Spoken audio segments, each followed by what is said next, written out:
Let us start today's news. Government launches Balpan Ki Kavita initiative to promote Indian languages in early education.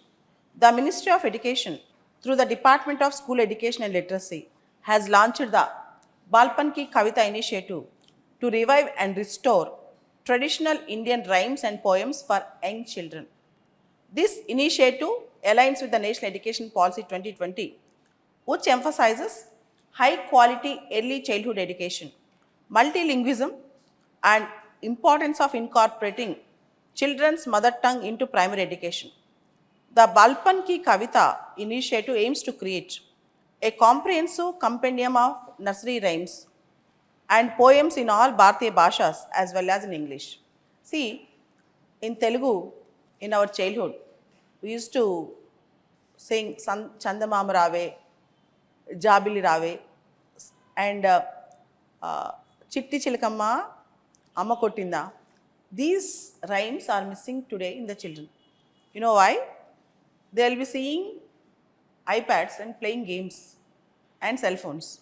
So, the best connect with the mother tongue and the sentiments of our language is through rhymes in the childhood.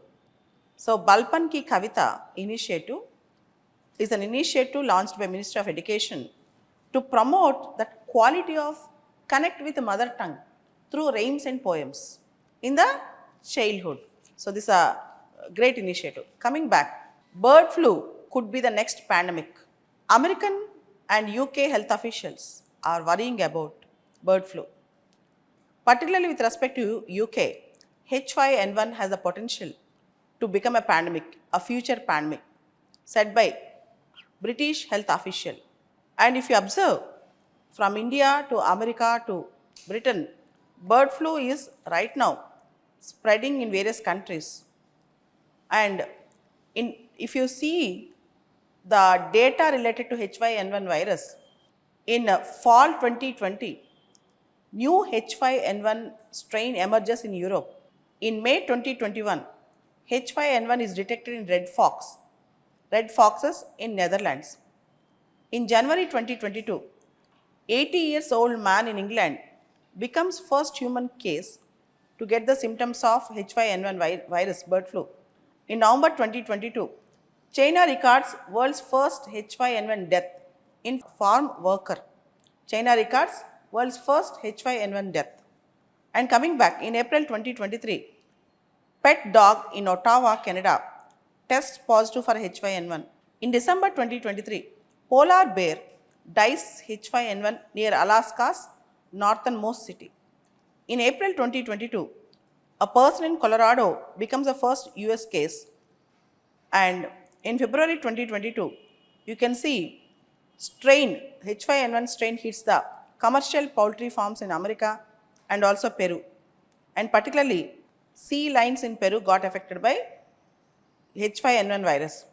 In January 2024, cluster of 5 human infections of H5N1 viruses in Cambodia and they also affected sick birds. April 2024, Texas farm worker in America got tested with H5N1 with positivity. And even in October 2023, H5N1 virus was detected in Antarctica also. So if you see the history from the last 3-4 years, the bird flu might become a global pandemic. This is the biggest threat to us. H5N1 virus and strain. There is a complete data how it is affecting not only hens but also various living creatures including humans.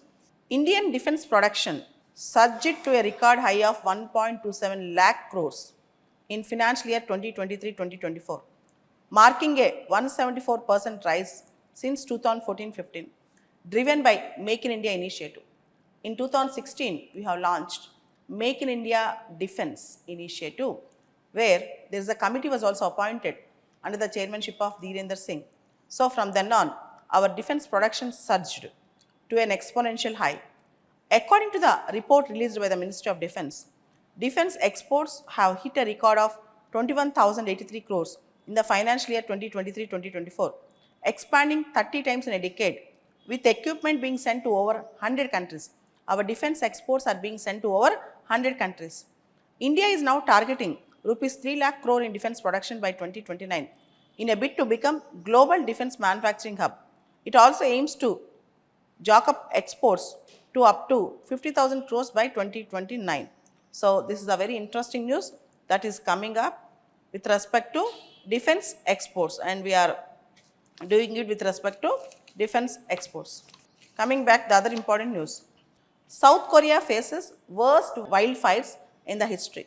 UNESCO village evacuated, temples destroyed. There was a worst wildfires, forest fires in South Korea. As South Korea scrambles to contain worsening wildfires, a historic Buddhist temple burned to the ground, and a UNESCO listed village was ordered to evacuate. Over a dozen of fires broke out in South Korea, and particularly it affected 14,694 hectares, and the damage is continuing. Strong winds, dry weather, and haze are hampering the firefighting efforts. Particularly, the bad news is UNESCO village was evacuated, a Buddhist temple was burned with the wildfires in South Korea. And India, China, next important news, India, China discussing cross-border cooperation, Kailash Manas Sarovar pilgrimage. India and China discussed the resumption of cross-border cooperation, including on trans-border rivers and Kailash Manas Sarovar pilgrimage, at a meeting of the Working Mechanism for Consultation and Coordination on Border Affairs on March 25th. The meeting was a part of efforts to normalize the relations after a standoff in Ladakh in 2020 between India and China. You all know what happened in Ladakh in 2020 between India and China. Now they are exploring the options for cooperation with respect to Kailash Manas Sarovar pilgrimage also. Russia and Ukraine agree to suspend strikes on energy facilities. Oil refineries, oil and gas pipelines, and nuclear power stations are among the targets on which Russia and Ukraine agreed temporarily to stop the attacks and strikes. So, from now on, Russia and Ukraine temporarily will not attack oil refineries, oil and gas pipelines, and nuclear power stations. And this is an important news because yesterday also there was a talks between Russia and America with respect to the deal Russia-Ukraine war issues, but now the terms are not actually spoken out. Let's see whether the war will come to an end or not, but temporarily we can expect certain ceasefire agreements with respect to energy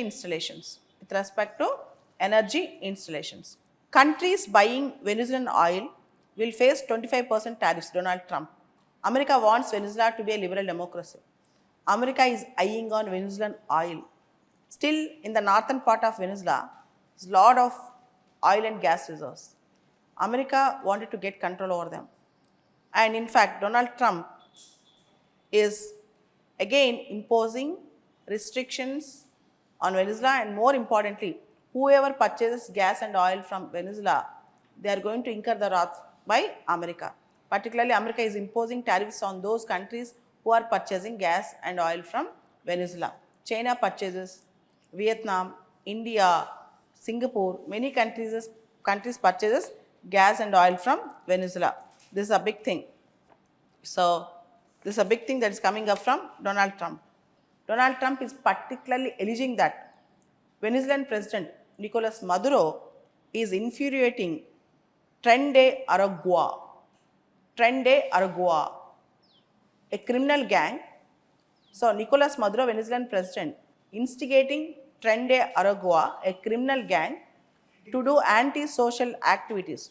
A criminal gang to do anti-social activities in America. So, Tren de Aragua was originally a prison gang. So, they are basically right now transnational criminal organization. According to the US State Department. Now, America is alleging that Venezuela and Venezuelan president are infuriating this Tren de Aragua, a transnational criminal gang or criminal group against America. For that reason, America is saying whoever purchases oil from Venezuela, we are going to impose sanctions on Venezuela. This is a news that is coming up. Next important news, gold smuggling case. You all know that actress Rania Rao was involved allegedly involved in gold smuggling case, Rania Rao confessed using Hawala money to buy gold, says Department of Revenue Intelligence. There is a DRI, Department of Revenue Intelligence, under Ministry of Customs. If you get into IRS Customs, you can be a officer, commissioner in Department of Revenue Intelligence also. Kannada actress Rania Rao, also known as Rania Rao, has admitted using illegal Hawala network to transfer funds for purchasing gold. The Directorate of Revenue Intelligence informed to the court. During a court hearing in Bangalore, DRI advocate accused Rania Rao that she confessed conducting of financial transactions through unofficial channels. And this is a very big issue. Coffee Posa Act, Conservation of Foreign Exchange and Prevention of Smuggling Act, Money Laundering Act, all these acts will come into picture. Coffee Posa, Convention of Foreign Exchange, Coffee Posa, Conservation of Foreign Exchange and Prevention of Smuggling Act, and also Money Laundering Act will all come into picture. And World Athletes to introduce genetic tests for women. World Athletes to introduce genetic tests for women. Female athletes will soon have to undergo a one-time genetic test to compete in women's events. World Athletes President have announced. So they are going to tighten the rules with respect to female competitions. So they are going to make rules. Athletes would have to take the test just once in their lifetime so that they can compete in the women's sports. And the test particularly aims to screen that, show that they do not have the SRY gene. They do not have the SRY gene, which determines male sex in humans and most other mammals. So if they have SRY gene, they are ineligible to compete in the women competition. If they have SRY gene, they are ineligible to compete in the women competition. Particularly if you see, many of the transgenders and other people, they are actually competing in the women's sports. World Athletes now ban transgender women who have gone through male puberty from competing from women's events, and requires female DSD athletes whose bodies produce high testosterone levels to lower them in order to be eligible. So a pre-clearance test for the SRY gene is a must. If you possess SRY gene, you are not eligible to compete in the women's sports. And next important news that is coming up with respect to NHRC. See, wherever you are writing about NHRC in GSR, PSIR or in any other place, you have to write recent examples of NHRC suo motu cases. National Human Rights Commission takes suo motu cognizance of assault on SC student in Tamil Nadu's Thoothukudi district. The National Human Rights Commission has taken a suo motu means on its own, without any petition or application, have taken a suo motu cognizance of a media report regarding a brutal assault on a class 11th student, scheduled caste student, by some upper caste boys in Thoothukudi district in Tamil Nadu. The incident, which has raised concerns about human rights violations, occurred while the victim was travelling by bus to appear for an exam. According to the report, the perpetrators dragged the student out of the bus and attacked him with a sickle, severing his fingers on his left hand. On his left hand. The victim's father, who attempted to intervene, was also assaulted. The NHRC have taken the cognizance suo motu, and it expressed the concern over the gravity of the situation and very bad incident, bad episode. People has to condemn this. Standards and Poor global ratings have given a hope for Indian economy. Indian GDP to grow at 6.5% in financial year 2026, showing resilience in the Indian economy, particularly resilience in the Asia Pacific region. India's GDP will grow at 6.5% in this fiscal year. This assumes the upcoming monsoon season will be normal and that commodity, especially crude prices, will be soft. Cooling food inflation, the tax benefits were announced in the country and other things, and by 2026 India will grow in a big way. This is the prediction given by Standards and Poor. On the rate cuts, Standards and Poor projected that Reserve Bank of India will cut interest rates by another 75 base points to 100 base points in the current cycle. That means Reserve Bank of India is also going to reduce. According to Standard & Poor's prediction, RBI is also going to reduce rates also. You all know the most important episode that happened in Delhi 1 week back. A sack of cash bundles was found Delhi High Court judge's residence. And here comes the most important thing. The Vice President and the Rajya Sabha Chairman, Mr. Jagdeep Dhankar, have conducted a meeting, and also government and opposition, they are almost unanimous in calling to change the collegium system for the appointment and transfer of judges. So collegium system very soon, I think, within few years might again change. Already we have seen NJAC, National Judicial Appointments Commission, and now 99th Constitutional Amendment Act was declared as unconstitutional in 2015. 10 years back this has happened. Now again there is a chance that there is a call for some commission. Again government might restore, the parliament might act something on this. With both the center and the opposition conquered on the need for an alternative to present collegium system, which the two sides said lacked transparency. Even government and opposition both said collegium system lacked transparency. This is a big thing. You all know that there is a need to reform, and the half-burnt currency notes was undoubtedly serious, and it was a very critical issue that is agitating the minds in the branches of governance. The half-burnt notes is a very serious and critical issue coming back. No comic relief. Indian politicians are showing intolerance of satire. You all know Kunal Kamra's comments, even we have discussed, against Eknath Shinde.